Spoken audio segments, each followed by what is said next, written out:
मौसम एकदम से चेंज हुआ है, एकदम से गर्मी शुरू हो गई है और गर्मी में ही सर्दी वाले लक्षण नज़र आ रहे हैं। सब लोग बीमार हो रहे हैं चारों तरफ। सभी लोग अपना ध्यान रखना। और आजकल मैं कुछ ऐसी रेसिपी बना रही हूँ जिसमें हमें किचन में कम टाइम लगे, चाहे वर्किंग लेडीज़ हों, चाहे हम लोग जो घर में ही रह रहे हैं, लेकिन हमें किचन में काम कम टाइम के लिए करना पड़े और कुछ ऐसा बनाए जो सभी को बहुत पसंद आए। तो ऐसा ही मेरे मन में चल रहा था, तो मैंने सूजी भिगो के रखी हुई है। 2 कप सूजी में, जैसा कि हमेशा करती हूँ, 2 कप सूजी में 2 कप पानी और 1 कप दही मिक्स करके फेंट करके रख दिया। 2-3 घंटे के लिए भिगो के रख दो तो एकदम नरम हो जाती है। इसी बैटर से मैं आपके साथ इडली भी रेसिपी शेयर कर चुकी हूँ, सूजी इडली। इसी बैटर के साथ मैं आप्पे बनाती हूँ, जो कि रेसिपी शेयर करती रहती हूँ आपके साथ। और आज हम बना रहे हैं उत्तपम। उत्तपम में क्या ख़ास बात है, ढेर सारी सब्जियां आप डाल सकते हो इसी बैटर में। जब हम सांभर के साथ बनाते हैं, तब इडली बनाते हैं, तब हम प्लेन इडली बनाते हैं सूजी की, और ढेर सारी सब्जियां डालना है तो फिर हमारे पास 2 ही ऑप्शन रहते हैं, एक होता है आप्पे और एक है उत्तपम। आप्पे में भी ज़्यादा सब्जियां अच्छी नहीं लगती, ये भी है, लेकिन यदि आपको ज़्यादा सब्जियों का इस्तेमाल करना है, बच्चों को ज़्यादा सब्जियां खिलानी है क्वांटिटी में ज़्यादा, तो फिर आपको उत्तपम बनाना चाहिए। मुझे ऐसा लगता है उत्तपम में हम लोग ज़्यादा से ज़्यादा सब्ज़ी भर सकते हैं। तो ये सारी प्लेट भर के जो सब्जियां हैं, ये सारी तैयारी की गई है सूजी का उत्तपम बनाने के लिए। बिना सोडा और बिना इनो के यदि आप बनाना चाहते हैं तो आपको सूजी को थोड़ा ज़्यादा देर के लिए भिगो के रखना होगा। अब यहाँ पर मैंने डाले हैं बारीक कटे हुए टमाटर 1 कटोरी, 1 कटोरी बारीक कटी हुई शिमला मिर्च, 1 कटोरी लिए हमने बारीक कटी हुई प्याज। जितना आप बारीक कटेंगे उतना अच्छा रहेगा। 1 कटोरी लिए हैं स्वीट कॉर्न, जो कि फ्रोज़न स्वीट कॉर्न है, और गाजर को भी एकदम बारीक काट करके 1 कटोरी ले लिया है। यहाँ पर 1 कटोरी ही मैंने लिया है कटा हुआ हरा धनिया पत्ता। साथ में नमक स्वाद के अनुसार डालेंगे। सभी सब्जियों को मिलाने के बाद अब हम इसमें एक तड़का लगाएंगे। ये तड़का आप आप्पे में भी लगा सकते हैं और उत्तपम में भी लगा सकते हैं। तो 2 बड़े चम्मच जितना ऑयल गरम किया है, 1 चम्मच डाली है राई, सरसों जिसे कहते हैं, और बारीक कटी हुई हरी मिर्ची और बारीक कटी हुई अदरक 1-1 चम्मच भर के, और डाली है थोड़े से करी लीव्स और चुटकी भर हींग डाली है। जब हम फ्राई करके अदरक और हरी मिर्ची डालते हैं तो तड़के में वो अच्छे से फ्राई हो जाती हैं, तब इनका टेस्ट खाने में बहुत अच्छा लगता है। क्योंकि कई बार एकदम से हरी मिर्ची भी आती है खाने में तो बच्चों को फिर तीखा लगने लगता है, और अदरक फ्राई वाली बहुत अच्छी लगती है खाने में। आप ट्राई करके देखना, मुझे बहुत पसंद है अदरक, इसलिए मैंने इसमें फ्राई करके डाली है। अब सभी सब्जियों को सूजी की जो भीगी हुई सूजी है उसके साथ, इस तड़के के साथ, अब हमें सबको मिक्स कर लेना है। हमने 2 चम्मच तेल यूज़ किया है तड़के के लिए, तो अब हमें इसमें एक्स्ट्रा ऑयल डालने की ज़रूरत नहीं है। जब हम इडली बनाते हैं तो सेम बैटर में हम ऑयल ज़रूर डालते हैं, जिससे हमारी इडली एकदम सॉफ्ट सी रहे, नरम सी रहे, मतलब ड्राई नहीं होंगी। और नमक तो स्वाद के अनुसार डालना ही डालना है सभी बैटर में, चाहे आप इडली बनाओ, आप्पे बनाओ या उत्तपम बनाओ। बैटर एकदम अच्छे से परफेक्ट रेडी हो चुका है, सारी सब्जियां मिक्स हो चुकी हैं, और दही ज़्यादा खट्टी ना हो, है ना। ज़्यादा खट्टी होने से भी फिर दही की भी स्मेल आती है। अब हम बना रहे हैं उत्तपम। उत्तपम के साथ हम बनाएंगे हरी वाली चटनी, जो कि इंस्टेंट चटनी बनेगी। मैं मूली डाल रही हूँ, मूली की जगह सेम इसी टुकड़े को आप गाजर का भी ले सकते हैं। बाद में मुझे याद आया कि मुझे गाजर डालनी थी आज। एक दिन किसी ने कमेंट में बोला था कि जैसे आप मूली डालते हो वैसे ही चटनी में आप गाजर डाल सकते हो। तो मैं सोचा था मैं ट्राई करूँगी और भूल गई। जब मैंने चटनी बना ली पूरी तब मेरे को याद आई ये बात, तो मुझे गाजर रखी भी थी। कोई नहीं, मैं फिर किसी दिन ट्राई करूँगी, आप भी ट्राई कर सकते हो। तो यहाँ पर टमाटर, मूली, अदरक, लहसुन, हरी मिर्ची, हरा धनिया ढेर सारा, जीरा और नमक डालेंगे। सभी चीज़ें ग्राइंडर जार में ले लेंगे और इसमें हाफ लेमन का जूस भी डालेंगे। और ये चटनी सभी के साथ अच्छी लगती है, चाहे आप आप्पे बनाओ, चाहे उत्तपम, या किसी भी तरीके के ऐसे स्नैक्स जिनके साथ आपको ग्रीन डिप चाहिए चटनी, तो ये बहुत ही अच्छी चटनी होती है। मूली या गाजर डालने से चटनी का टेक्सचर बहुत अच्छा होता है। फिर आपको भुने चने, दालिया डालने की ज़रूरत नहीं पड़ती है।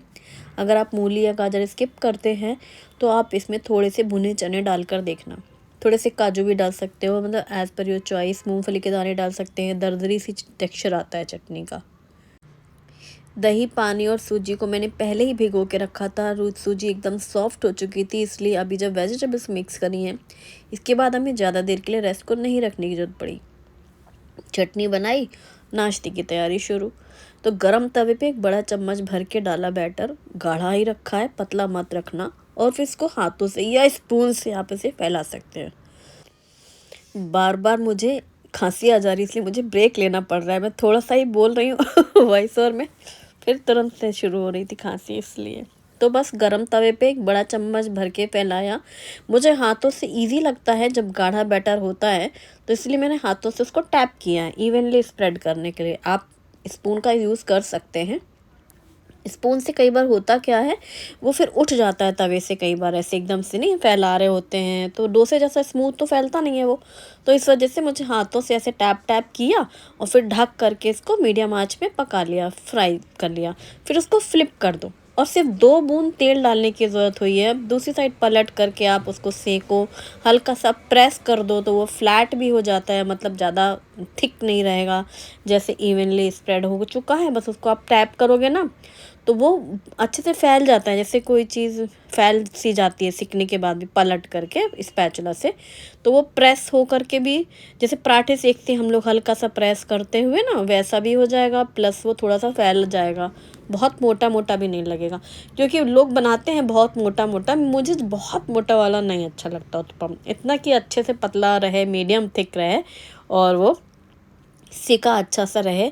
थोड़ा सा बस तेल या घी जो आप डालना चाहें एक साइड, दूसरी साइड तो मैंने डाला ही नहीं है। जब मैं तवे पे फैला रही होती हूँ ना, तब मैंने ऑयल घी का इस्तेमाल नहीं किया है। लेकिन हाँ, सेकंड बैच जब हम पलट रहे हैं तब हमने डाला है, जिससे कि वो एक साइड में ग्रीस्ड रहेगा तवा। ढक करके पकाने से क्या होगा, वो पकता भी जाएगा अच्छे से, जैसे मोटा मोटा भी रहे तो ऐसे कच्चा सा ना लगे, और वो फ्राई भी अच्छा होगा। और मुझे वैसे भी थिन पराठे रोटी में पतली ही बेलती रहती हूँ ना, मुझे आलू के पराठे तक तो मैं पतले पतले बेलती हूँ, मतलब मुझे मोटा मोटा कुछ दिखा तो लगता है हैवी हैवी है। तो इस चक्कर में मैं मीडियम ही थिक रखे हैं। और गर्मा गर्म ये उत्तपम बहुत ज़्यादा टेस्टी लगते हैं। शुभम को भी बहुत पसंद है और हम लोगों को भी। तो देखो ना, इसमें शिमला मिर्च गाजर वगैरह सब अच्छी लग रही हैं। अब आप्पे में शिमला मिर्च उतनी पसंद नहीं करते हैं बच्चे, हटाने लगते हैं, उनको निकालना इजी रहता है। इसमें क्या सारी सब्जियां चिपक जाती हैं, जैसे टमाटर प्याज अलग से नहीं दिख रहा है। तो इस तरीके से बच्चों को ढेर सारी सब्जियां भी खिलाई जा सकती हैं। आप बच्चों को लंच बॉक्स में दे सकते हैं, ब्रेकफास्ट में बना सकते हैं। अंदर से एकदम सॉफ्ट से रहते हैं, ये देखिए जैसे सेट डोसा होता है ना, लाइक वैसे एकदम सॉफ्ट भी आप इसे कहोगे, क्रिस्पी भी कहोगे, क्योंकि बाहर से ऐसे करारा सा है। तो सेकने के ऊपर है आपको कितना करारा चाहिए, वैसा आप बना सकते हैं। और डिनर टाइम पे भी जैसे रहता है ना, शॉर्टकट में कुछ बनाना हो कभी, तो ये बहुत बढ़िया है। फैमिली में पेट भी भरता है सबका, मन भी भरता है, जल्दी भी, मतलब बहुत ज़्यादा तैयारी नहीं करनी है। आप रोटी बनाते हो तो सब्ज़ी या दाल ऑप्शन चुनने हैं। और ये ऐसी चीज़ें हैं कि थोड़ा सा चेंज भी होता है, कि रोज़ की रोटी सब्ज़ी से थोड़ा सा चेंज हुआ, फैमिली में सब्ज़ी भी खाने को मिल गई, दही भी है इसमें, हाँ सूजी है लेकिन। तो बस एक साइड ही लगाना है घी या तेल, दूसरी साइड पलट करके सेक देना है। और छोटे बच्चों के लिए ना क्यूट क्यूट से भी आप उत्तपम बना सकते हो। मतलब ये मैंने जैसे बड़ा फैलाया है। आजकल तो उत्तपम वाले वो आते हैं तवा, मेरे पास भी हैं 2 है, एक नॉन स्टिक भी है और एक कास्ट आयरन का भी है, शेयर भी कर चुकी हूँ शायद मैं। उस तवे पे ना 4 ऐसे ब्लॉक्स बने हुए छोटे छोटे साइज़ के, उत्तपम पैन ही कहलाता है वो। तो आप छोटे छोटे से उत्तपम बना सकते हैं, ऐसे क्यूट से गोल गोल छोटे छोटे से, फिर आप बच्चों को लंच बॉक्स में दे सकते हैं, खुश हो जाते हैं बच्चे। तो इस तरीके के आइटम, सेम ये उत्तपम आप ओट्स का भी बना सकते हो, बेसन और ओट्स का, जैसे ये मैंने सूजी का बनाया है। वो रेसिपी भी मैं आपके साथ शेयर कर चुकी हूँ ऑलरेडी, आप वो देख सकते हैं, मैं लिंक डिस्क्रिप्शन में देने की कोशिश करूँगी। और रात के खाने के लिए भी आज मैंने 1 पॉट मील ही बनाया है। तो यहाँ पर चावल धुल करके रख दिए हैं 1 कप, और मैंने रेगुलर वाला राइस यूज़ किया है, आप चाहो तो बासमती राइस यूज़ कर सकते हैं इसके लिए।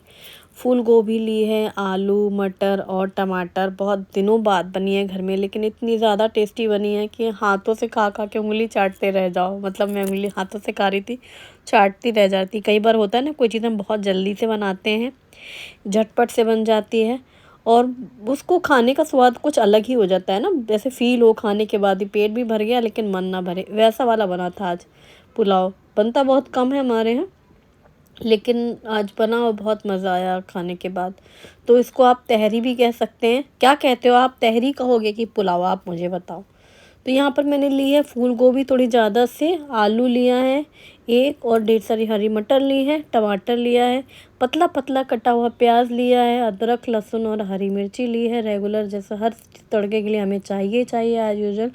और इसमें मैं पतला लंबा कटा हुआ टमाटर डाल रही हूँ। ज़्यादातर मैं छोटे छोटे काटती हूँ ना, तो आज मैंने यूँ ही लंबा लंबा प्याज और टमाटर दोनों ही काटा है। और कढ़ाई में सरसों का तेल गरम किया, फिर इसमें जीरे डाले 1 चम्मच बारीक कटी हुई लहसुन डाली, बारीक कटी हुई हरी मिर्ची और पतला पतला कटा हुआ 2 मीडियम साइज़ की प्याज, इनको भी हम डाल करके फ्राई कर लेंगे। जैसे ही प्याज को ऐसे फ्राई कर ही रही थी मैं, फिर ये हल्का हल्का धीमे धीमे आंच पे फ्राई हो रहा है। फिर मैंने इसमें डाला है टमाटर जो मैंने पतला लंबा कट किया था। इसी के साथ ग्रेट किया हुआ अदरक डाला है। अदरक मैंने अभी सुबह बारीक काट के डाली थी, लेकिन इस टाइम पे मैंने ग्रेट करके डाली है अदरक। और फिर इसमें डाला है हल्दी पाउडर आधा चम्मच, 1 चम्मच धनिया पाउडर और आधा चम्मच से थोड़े कम मिर्ची पाउडर और होममेड गरम मसाला। फिर नमक डाल दिया है जिससे टमाटर हमारे जल्दी से सॉफ्ट हो जाएं। और प्याज टमाटर और ये रेगुलर वाले सूखे मसाले डाल करके मिक्स करके अच्छे से पहले इनको भून लिया है। फिर आलू गोभी मटर धुल करके एक साथ ही पूरी डाल दी है।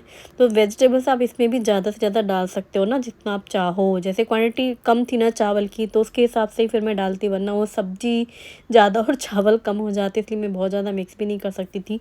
मैंने गाजर नहीं मिक्स किया, लेकिन आप मिक्स कर सकते हो। और ढक करके पहले हमें सब्जियों को पकाना है, क्योंकि चावल को पकने में इतना टाइम नहीं लगेगा जितना कि गोभी और आलू को लगता है। तो पहले ढक करके थोड़ी देर भूनना भी हो जाता है सब्जियों को, और ये स्टेप बहुत ज़रूरी होता है। मुझे लगता है टेस्ट इसी से आता है, जितना अच्छा से पहले मसाले के साथ सब्जी को भून लो। फिर मैंने डाला था इसमें पानी, क्योंकि मेरा मन था कि पानी में उबाल आ जाए और ये पानी के साथ ही थोड़ी सी गोभी और आलू सॉफ्ट हो जाए, क्योंकि अभी ये काफ़ी हार्ड है। चावल तो बहुत जल्दी से पक जाते हैं। अब मैं खुला ही पकाती हूँ पतीले में, कढ़ाई पे, तो मुझे अंदाज़ा है कि चावल तो बहुत जल्दी पक जाएंगे। तो मैंने इसको ढक कर के पहले वेजिटेबल्स को हाफ़ कुक कर लिया है, मतलब ऑलमोस्ट पूरा सब्जी जैसा नहीं बनाया है, या हाफ़ कुक कर लिया। जब मुझे लग रहा था कि हाँ अब ये गोभी थोड़ी सॉफ्ट सी हो गई है और जो आलू है वो हल्के से सॉफ्ट हो चुके हैं, इस स्टेज में मैंने डाला है चावल। ये धुले हुए चावल हैं, पहले से 5-10 मिनट पहले धुल के रखे थे चावल। और चावल डाल करके सब्जी के साथ अच्छे से मिक्स किया, लेकिन हल्के हाथों ना, ज़्यादा तेज़ किया तो चावल टूट जाता है। बस ऐसे उसको डिप करना था पानी में, डूब जाओ तुम जल्दी से। और ढक दिया और आँच को धीमी रखी थी। और धीमी आंच में ही हमारे पुलाव, या क्या कहेंगे, तहरी चावल तैयार हो गए। मसाले भात, और गैस ऑफ करके ऊपर से कटा हुआ धनिया पत्ता डाला और फिर हल्का सा इसको मिक्स कर लो। एकदम खिला खिला चावल रहता है। आलू गोभी मटर, ये जो विंटर सीज़न में आती है अभी नई नई शुरुआत वाली जो गोभी रहती है या मटर है, इनका टेस्ट भी अलग रहता है। और इस सीज़न में तहरी खाने का अपना एक अलग ही मज़ा है। वैसे ज़्यादातर लंच टाइम पे बनाते हैं हम लोग तहरी, और फिर लेकिन आज बन रही है डिनर टाइम पे तहरी। गर्मा गर्म तहरी हो, साथ में ढेर सारा गरम गरम तहरी के ऊपर घी डालो। घी गरम नहीं किया था, लेकिन वो तहरी इतनी गर्म है कि जैसे घी गरम डाला तो पिघल जाता है घी। साथ में हरी चटनी और गाजर मूली का अचार। तो ये है हमारा स्पेशल और सिंपल टेस्टी वाला डिनर, फन पॉट मील, जो कि बहुत ज़्यादा यमी था। शुभम को भी बहुत पसंद आया और मुझे तो बहुत ज़्यादा अच्छा लगा था खाने में। और बच्चों को सब्जी खिलाने का एक और भी बहुत अच्छा तरीका होता है, जो चीज़ें उनको पसंद होती हैं खाने में। तो ये है दिसानो का एल्बो पास्ता, जो कि दुरुम बीट से बना हुआ है। अगारो का tri-ply stainless steel frying pan में पानी, नमक और ऑयल डाल करके मैकरोनी पास्ता को बॉईल करके मैंने यहाँ पर साइड में रखा है। फिर उसी पैन में तेल गरम किया, बारीक कटी हुई लहसुन, हरी मिर्ची, ग्रेट बारीक कटा हुआ अदरक, साथ में पतला कटा हुआ प्याज डाल करके फ्राई किया। फिर इसमें डाली ढेर सारी हरी मटर और इसे भी डाल करके भून करके ढक करके पका लिया। जब मटर सॉफ्ट हो जा रही है, फिर इसमें हल्दी पाउडर, धनिया पाउडर और मिर्ची पाउडर डाल करके ना थोड़ा सा टमाटो प्यूरी भी डाल देंगे, टमाटर को पीस करके, जिससे बच्चे साइड में नहीं निकालते टमाटर। और नमक डाल करके मिक्स करके भून लो, फिर इसे ढक करके पका लो। जब मटर सॉफ्ट हो जाए और ये प्याज मटर सारे सूखे मसाले इसमें मिक्स हो जाएं, फिर इसमें बॉईल किया हुआ मैक्रोनी पास्ता, टोमेटो केचप, थोड़ी सी ब्लैक पेपर पाउडर डाला और इसे मिक्स किया। तो इस तरीके से बच्चों की पसंद के आप वेजिटेबल्स मन मर्जी मिक्स कर सकते हैं। इसमें गाजर और भी सब्जियां डाल सकते हैं। ऊपर से कटा हुआ धनिया पत्ता डाला और मिक्स किया। तो गर्मा गर्म ये मैक्रोनी पास्ता भी बहुत टेस्टी लगता है, जो कि झटपट से बन जाता है, बच्चों को बहुत पसंद आता है। ट्राई करके देखना। आज का व्लॉग पसंद आए तो वीडियो को लाइक करें और मेरे चैनल को सब्सक्राइब करना ना भूलें। Thanks for watching, bye bye.